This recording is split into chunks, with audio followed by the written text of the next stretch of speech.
and we're going to speak to my next guest. Hold on. Heshie, are you on the line? I'm on the line. Hold on, wait, so let me make you louder. I'm a college graduate. I know I can do this here. Say something again. Say, hi, Andrea.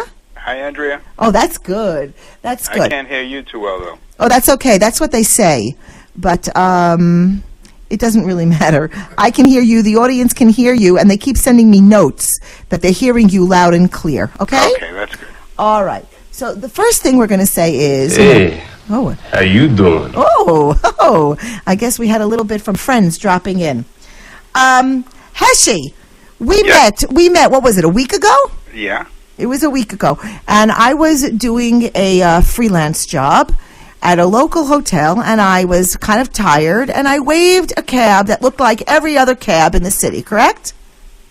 That's right. That's right. And I said to you in Hebrew, L'tzomet nayot bevakasha, and you said to me what? I said, if you speak English, it'll be easier for me. Yeah, right. And wait a second. Put on the accent. Can I have the real accent there? How did you say it? That's the way it comes out. You're right. And I said to you, whoa, did I just hear that accent? And you said, Heshie, work with me here. What did I say? I really don't remember what I said a week ago. I think you said, yeah, right.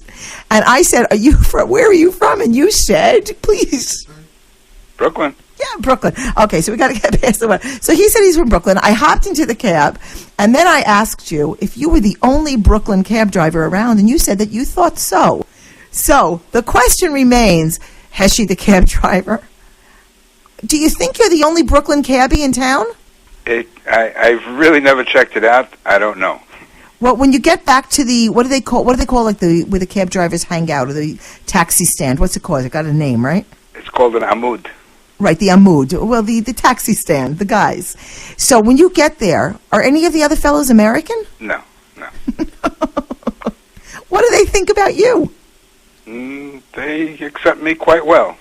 Yeah? Yeah. And like me, do any of them ever say to you, how did you end up doing this?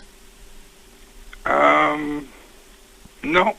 All right, so Heshie, not really, no. How did you end up doing this? It's not thought of as odd, no. It's not thought of as odd. Well, No. I think it's odd. I kind of fit in well with all kinds of people, so it's not thought of as odd, and I don't think of myself as odd. Well, I can't get it. Well, okay, so I never was in your cab before, and I don't know anybody who was in your cab, and I hope they send me a chat if they were. So let me ask you something. How long are you in Israel? 42 years. 42 years. People, you won't believe it. This guy really looks young. Okay, 42. So you came at the age of 3, which is not true. Help me here, Heshie. Thanks for the compliment. Yeah, no, he looks very good. You came here, you were a young man, and what was the first thing you did when you got to Israel? The first thing that you did? I was here on a year program. A year program, what, learning? From Mizrahi. Ah, okay, so it's a youth program, correct? Right. And did you choose to stay? Excuse me? You chose to stay. I can't hear you. You chose to stay? You chose to stay in Israel? Yeah, I chose to stay, yes. Uh-huh. What did your parents think about that, your family? They thought it was odd. They didn't think it was a good idea. They didn't understand it. They got used to it. Right. What made you want to stay in Israel? I liked it. It's a hell of a lot better than Brooklyn. Oh, it was better than Brooklyn. Okay. So it was better than Brooklyn. You decided to stay in Israel. And did you join the army? I did Army Shlav Bet. What does that mean? That's only after I was married. Oh. I did a shorter Tiranut and then Miluim. Okay, so wait, that question is Miluim, that's the Army Reserves. Right. So did you have to do that for years? I did that till I was 40-something, yes. 40-something, okay. So it's very recent. Okay, so did you always think that you were going to be a cab driver? No, I never. I was a diamond polisher for many years. A diamond polisher, uh-huh. And you did not... I've only been a cab driver for 2 years. Okay. Are you enjoying it? Very much. So why did you leave the diamond polishing industry? Diamond polishing left me. Diamond polishing is done now in China and India. It left you. That's a very nice way of saying that. And so you kind of it was exported, your work. What other kind of things did you think of doing, or is this the only thing you thought about doing? I tried a few other things, but this is what I enjoy. What's the best part about it? The freedom, the hours,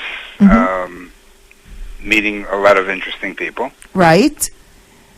And it's a flexible job. It's good. It gives me. It's just flexible. I after being diamonds is a you're very independent. You come and go as you please. When Right. there's work, you work hard. When there's no work, you. So I couldn't just get into a 9-to-5 job. It's not. I understand. So, I just hit the mic because I got excited. So let me ask you a different question then. Are you able to, is it lucrative? Can you pay your bills driving a cab?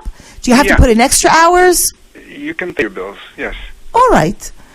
So this is really, so you're a very interesting, I just got very excited sitting in a cab and speaking in the Mama Lashon with somebody. How many years do you think you can, do you think you're going to do this until you're 120? Maybe. I don't know what I'm going to do tomorrow, so that's it's a hard question. Yeah, you're a little bit of a free spirit, I can tell that, which is why I had so much fun meeting you. All right, Heshie, this is every week we're going to just try to introduce somebody who really is making up the fabric of Israel, and I really consider you very much part of our fabric. I want to thank you for coming online tonight. Thank you. Thank you. So that is Heshie the cabbie, and if anybody wants to know how to reach him, because you have to go to bed now, right? Because you have a middle of the night job. You really do get up all hours of the night, don't you? Sometimes, yes. All right, you're very diligent.